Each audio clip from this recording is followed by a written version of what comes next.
कंपनियां दुनिया भर में अपने ग्राहकों और कर्मचारियों की भावनाओं को समझने के लिए नेचुरल लैंग्वेज प्रोसेसिंग सॉफ्टवेयर यानी NLP का इस्तेमाल कर रही हैं।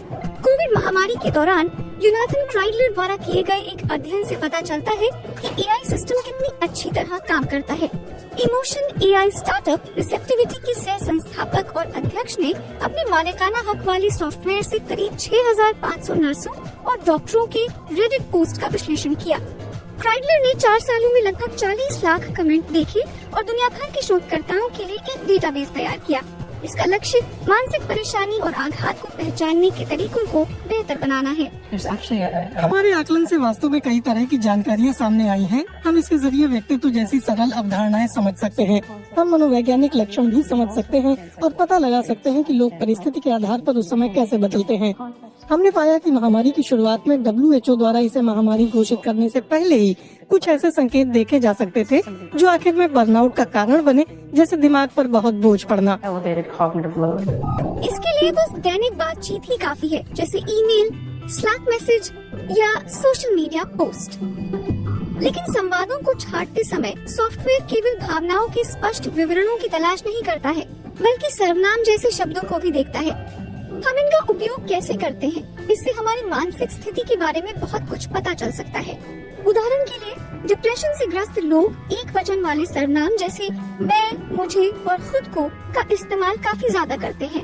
मनोवैज्ञानिकों के अनुसार डिप्रेशन से ग्रस्त लोग अक्सर खुद के बारे में बहुत ज्यादा जागरूक या खुद पर ही ज्यादा ध्यान देने वाले होते हैं। AI इस डिप्रेशन की भाषा को पहचान सकता है।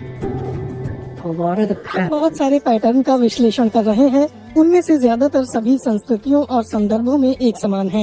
ये इस बारे में कम है कि लोग किस बारे में बात कर रहे हैं, बल्कि इस बारे में ज्यादा है कि भाषा इस बात की कैसे जानकारी दे सकती है कि वे अपने बारे में, अपने आसपास के वातावरण के बारे में और अपने आसपास के लोगों के बारे में कैसे सोच रहे हैं। ये काफी हद तक एक सामाजिक मनोवैज्ञानिक घटना है जो हर जगह मौजूद है। AI न सिर्फ टेक्स्ट बल्कि वॉइस मैसेज का भी विश्लेषण कर सकता है। इसके कई फायदे हैं। उदाहरण के लिए कंपनियां इस टेक्नोलॉजी का इस्तेमाल करके ये समझ सकती हैं कि लोग चैटबॉट के साथ किस तरह से बातचीत करते हैं, जिससे उन्हें ग्राहकों के बारे में और उनकी सोच को समझने में मदद मिलती है। हमारी टेक्नोलॉजी का हाल ही में एक बहुत ही दिलचस्प इस्तेमाल कम सुविधाओं वाले समुदायों में वैक्सीन लेने के लिए लोगों की मदद करना था। हमारे ग्राहकों में से एक ने पाया कि अगर वे समझ सके कि इनमें से कुछ लोग कैसे सोचते और जानकारी हासिल करते हैं, तो वे टीकों के फायदों और इन समुदायों को ये टीके लगवाने के कारणों के बारे में दिए जाने वाले मैसेज को बेहतर तरीके से तैयार कर सकते हैं और बता सकते हैं कि इनका उपयोग क्यों करना चाहिए।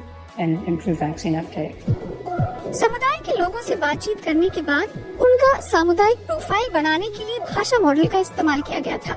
इससे आबादी के उस खास समूह के लिए संदेश को उनकी जरूरतों और चिंताओं को ध्यान में रखते हुए तैयार करना संभव हुआ। ये तरीका विज्ञापन और मार्केटिंग से शुरू हुआ और अब आम हो चुका है।